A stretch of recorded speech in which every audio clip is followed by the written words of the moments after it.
नमस्कार।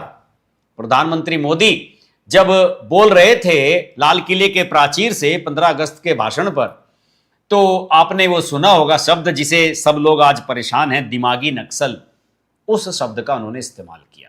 हालांकि अर्बन नक्सल और दिमागी नक्सल एक ही चीज है, लेकिन थोड़ा सा उसकी एक कैटेगरी को मुझे लगता है कि प्रधानमंत्री ने बढ़ा दिया और इस एक शब्द ने इस देश में वामपंथी इकोसिस्टम के जितने भी लोग हैं उन सब पर सीधे सीधे असर किया है। मैं तो सीधा सा एक उदाहरण देता हूं आपको कि अजीत अंजुम जो इस वामपंथी इकोसिस्टम का एक प्रमुख चेहरा है, सीजेपी के प्रोटेस्ट पर दिन रात वहां पर कवरेज कर रहे थे, उन्होंने प्रधानमंत्री के इस भाषण के ऊपर एक प्रतिक्रियात्मक वीडियो बनाया।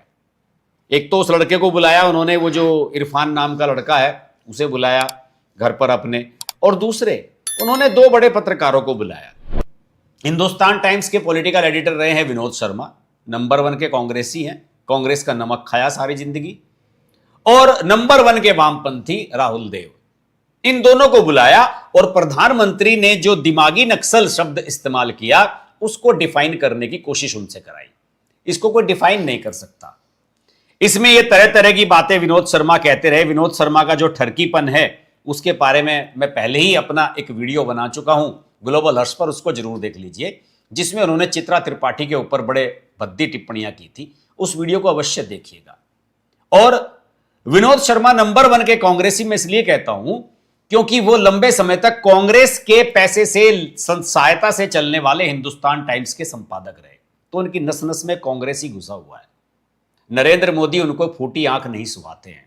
और वो कह रहे थे कि नरेंद्र मोदी ने दिमागी नक्सल तो शब्द इस्तेमाल कर दिया, दिमागी बजरंग दल कब इस्तेमाल करेंगे या दिमागी आरएसएस कब इस्तेमाल करेंगे, इस तरह के कुतर्क वो दे रहे थे। राहुल देव आए हुए थे, नंबर 1 के वामपंथी हैं, आप सब लोग जानते ही होंगे उन्हें। राहुल देव ये कह रहे थे अजीत अंजुम के उस शो में, उसमें अपना एनालिसिस करते हुए कि साहब ये आईआईटी, आईआईएम, एम्स ये तो सब पहले से ही थे, इन्होंने कुछ ज्यादा बना दिए, उसका ये क्रेडिट लेना चाहते हैं। और उन्होंने उदाहरण क्या दिया कि हमारे से पहले जो हमारे बाबा जी थे, हमारे नाना थे, हमारी दादी थी, जो हमारे बुजुर्ग थे, वो निश्चित रूप से हम उनसे ज्यादा कुछ काम इस बार कर पा रहे हैं, तो हम ये तो नहीं करते कि हमने पुराने वालों को डिस्क्रेडिट कर दें। उनका सीधा सा मतलब ये था कि जिस जवाहरलाल नेहरू की बात बार बार कांग्रेस के खिलाफ बीजेपी वाले और नरेंद्र मोदी करते हैं, उस मुद्दे को लेकर के वो यहां पर अपनी टांग घुसाना चाहते थे। और भी कई बातें उन्होंने कही कि साहब अगर आप यहाँ देश के जो माइंड है लोग यहाँ पर उन्हें स्वतंत्र नहीं रहने देंगे तो नवाचार और इनोवेशन कहां से होगा, नए नए आविष्कार कहां से होंगे। और ये जो विकास कर रही है, विकास किया ना इन्होंने कि इतने सारे हाईवे बना दिए, इतनी सारी मेट्रो ट्रेन चला दी, आरआरटीएस चला दी, रैपिड ट्रेन चल गई, बुलेट ट्रेन, वंदे भारत, फलाना ये वो, इन सबको भी इन्होंने खारिज कर दिया। और इन वामपंथियों का यह कहना था कि इससे क्या होता है, हम तो गाड़ी में बैठकर उस पर निकल जाते हैं, लेकिन पैदल चलने वाला जो 80 करोड़ आदमी है इस देश का, उसके लिए मोदी जी ने क्या किया। इन वामपंथियों की सोच ऐसी ही है। ये क्या होता है कि जब डेवलपमेंट हो रहा है तो उसकी तरफ से आंख मूंद करके पीठ पीछे करके बैठ जाते हैं। इनकी आदत है, कुछ भी अच्छा काम हो रहा हो उस अच्छे काम को बुरा ही ये बताते हैं। इन सब की आदत ऐसी ही है। मैं इस एक छोटी सी बात आपको कहना चाहूंगा। राहुल गांधी और संदीप दीक्षित ने इटली की प्रधानमंत्री मेलोनी को लेकर और प्रधानमंत्री नरेंद्र मोदी को लेकर कितनी अश्लील और अभद्र टिप्पणी की, इस पर अजीत अंजुम ने वीडियो नहीं बनाया, रवीश कुमार भी नहीं बनाएगा। इसलिए मैं कहता हूं कि ये वामपंथी हैं। ये सिर्फ एक ही कलर का चश्मा लगाकर, लाल रंग का चश्मा लगाकर ही सारी चीजों को देखते हैं। अगर ये सही मायने में जेन्युइन होते तो राहुल गांधी और संदीप दीक्षित की आलोचना करने वाला भी वीडियो बनाते कि भैया आपको किसी देश की प्रधानमंत्री पर इस प्रकार की अश्लील भद्दी टिप्पणियां नहीं करनी चाहिए थी, उस पर ठाके सारे कांग्रेसियों को नहीं लगाने चाहिए थे।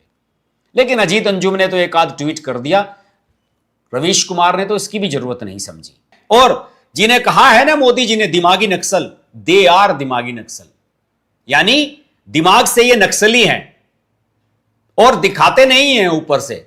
बहाना क्या मिलाएंगे? देखिए मैं आपको बताता हूं, इस देश में 2 विभाग ऐसे हैं जो मैं चैलेंज देता हूं कोई उन्हें सुधार के दिखा दे। 100% चीज कोई भी परफेक्ट नहीं हो सकती। इस देश में हेल्थ और एजुकेशन, दो सेक्टर ऐसे हैं जिसमें आप 100 साल तक भी अमेंडमेंट करते रहें, सुधार करते रहें, आप उसे परफेक्ट नहीं बना सकते। ऐसा नहीं है कि सरकारों ने प्रयास नहीं किए, हो सकता है कांग्रेस शासित राज्यों में भी प्रयास हुए हो। अरविंद केजरीवाल ने भी दिल्ली में एजुकेशन को सुधारने के प्रयास किए थे, अपने बहुत सारे संस्थानों को बेहतर बनाया था। केंद्र सरकार भी अपने स्तर पर प्रयास करती है, योगी जी की सरकार भी कर रही है, सारी सरकारें ही कर रही हैं। लेकिन इतनी व्यवहारिक दिक्कतें हैं कि वो संभव ही नहीं है उन्हें सुधार पाना। कोई भी चीज, कोई भी सिस्टम परफेक्ट नहीं होता है, उसे परफेक्ट बनाने के लिए मेहनत करनी पड़ती है, और यह मेहनत एक दिन में ही परिलक्षित नहीं हो सकती। हो सकता है इसमें 10, 20, 30, 50 साल लग जाएं। जो पूरा सिस्टम 80 साल तक सड़ता रहा आजादी के बाद, वो एकदम से कैसे सुधर सकता है। और मैं आपको बता दूं कि ये जो नक्सल शब्द है, इससे वामपंथी परेशान क्यों है, ये भी मेरी समझ में नहीं आता। उन्हें दिक्कत क्या है?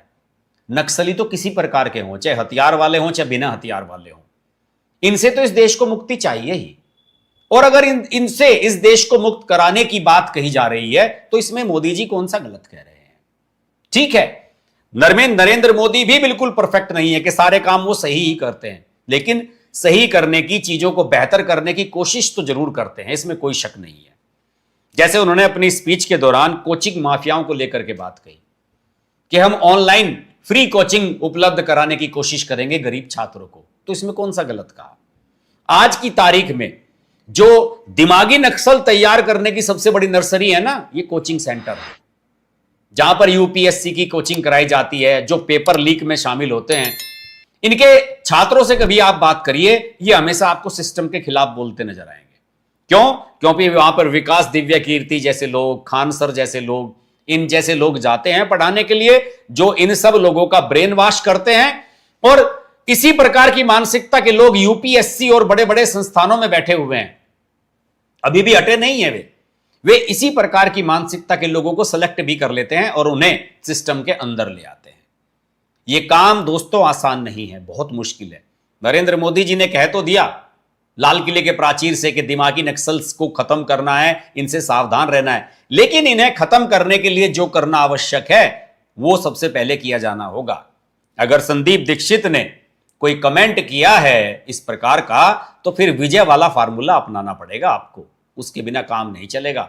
वरना ये जितने भी दिमागी नक्सल हैं वही काम करेंगे जो संजय सिंह कर रहा है, अभिजीत दीपके कर रहा है, या फिर वो राका कर रहा है। ये फिर जाएंगे कॉलेजों का निरीक्षण करेंगे, हो सकता है कल को जाएं और मंत्रालयों का निरीक्षण करना शुरू कर दें, सरकारी विभागों का निरीक्षण करने लगे कि यहां पर क्या हो रहा है। ये पूरे सिस्टम को अपने हाथ में लेने की साजिश है। इससे समय रहते सरकार को निपटना होगा, वरना ये वो चीजें हैं कि फिर जब सिर के ऊपर से पानी गुजर जाएगा ना, तो हालात सुधर नहीं पाएंगे। आज के वीडियो में इतना ही। वीडियो अच्छा लगे तो लाइक करें, शेयर करें, और ये जो QR कोड है इसे स्कैन करके हमें कंट्रीब्यूट करते रहें। कंट्रीब्यूशन से चैनल चलता है और आपके समर्थन से हमें हौसला मिलता है। नमस्कार।